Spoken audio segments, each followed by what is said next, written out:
두비두바바바 뚜기.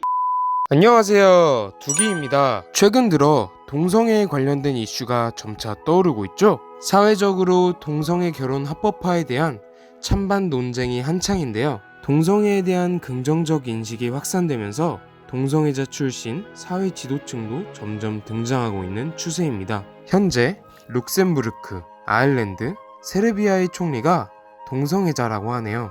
그렇다면 우리 역사에서도 사회 지도층에서 동성애에 대한 기록이 있었을까요? 여러분께 조선 최대의 궁궐 내 동성애 스캔들에 대해 소개하고자 합니다. 뚜기! 이번 영상은 세종실록에 명시된 내용에 근거하여 제작하였음을 알려드립니다. 조선 최고의 성군이라 불리는 세종대왕. 그에게는 이향이라는 이름을 가진 장남이 있었습니다. 훗날에 문종이 되는 이향은 아버지의 어린 시절을 쏙 빼닮아 세자 시절부터 불타는 학구열을 보였습니다. 게다가 중국 사신의 이목을 집중시킬 만한 수려한 외모도 가졌다고 하니 소위 엄친아 스타일 왕자라고 말해도 손색이 없겠네요. 하지만 그런 문종에게도 한 가지 걱정거리가 있었으니 아내에게 전혀 사랑을 주지 않는다는 것이었습니다. 때문에 문종의 아내들은 자주 외로움을 호소했고 남편의 관심을 받지 못하자 점차 삐뚤어지게 됩니다. 문종의 첫 번째 아내 휘빈 김씨. 문종은 그녀에게 한 톨의 관심조차 주지 않았는데요. 합궁을 하도 안 해서 세종 부부가 몇 번이고 문종을 파해를 정도였습니다. 사실 문종이 뚜기! 보다 못한 휘빈은 남편의 사랑을 얻기 위해 세간에 떠도는 방술을 쓰게 됩니다. 압승술, 남편이 좋아하는 다른 여인의 신발을 잘라서 불에 태우고 가루로 만들어 남편에게 먹이는 술법입니다. 휘빈은 당시 세자가 아끼는 궁녀들의 신발을 가지고 이를 시도했지만 세자와 만날 기회가 너무 적어 실패하고 맙니다. 이후 그녀는 포기하지 않고 뱀의 정액을 이용한 또 다른 방술을 시도하는데요. 결국 눈치를 챈 세자에 의해 퇴출됩니다.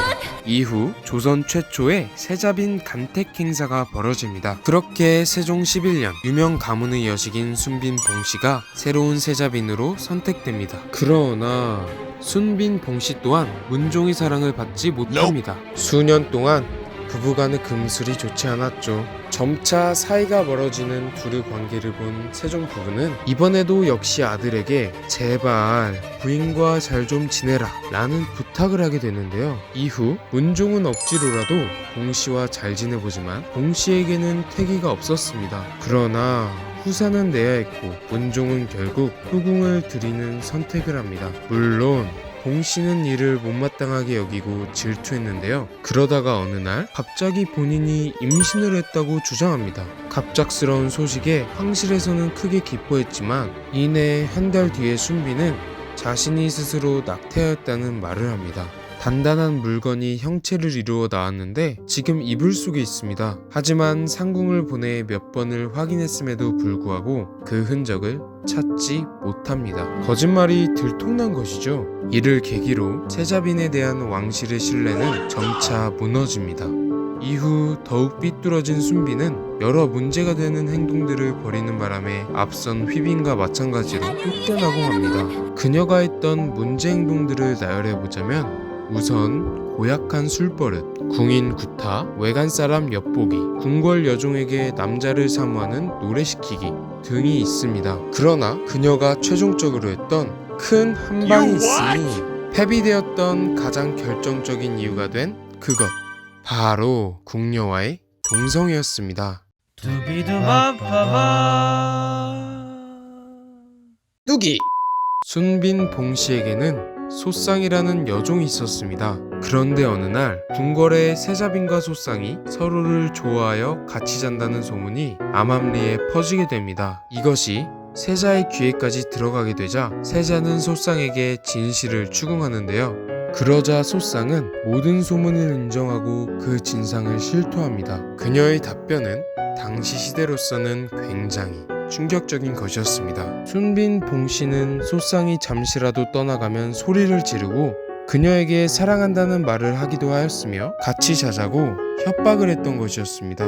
다음은 세종실록에 기록된 소상의 증언입니다. 지난해 동짓달에 빈께서 저를 불러 내전으로 들어오게 하셨는데 다른 여종들은 모두 지게문 밖에 있었습니다. 저에게 같이 자기를 요구하므로 저는 이를 사양했으나 빈께서 윽박지름으로 마지못하여 옷을 한 반쯤 벗고 병풍 속에 들어갔더니 빈께서 저의 나머지 옷을 다 빼앗고 강제로 들어와 눕게 하여 남자의 교합하는 형상과 같이 서로 희롱하였습니다.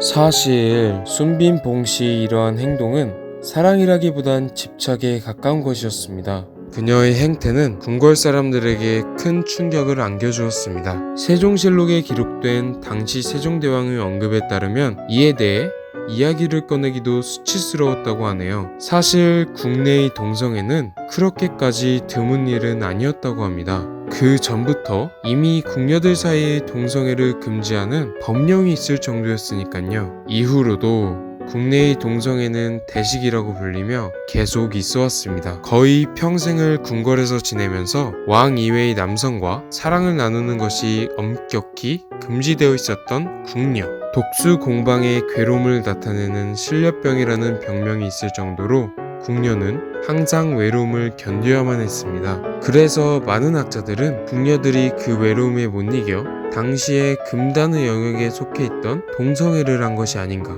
추측하곤 합니다. 남자와 사랑을 나누는 것이 걸리면 즉히 차명이지만 그래도 동성애는 곤장으로 끝났거든요. 어쩌면 이러한 궁녀제도는 절대 군주국가 시기의 하나의 희생물이라고 봐도 무방할지도 모르겠습니다. 뚜기!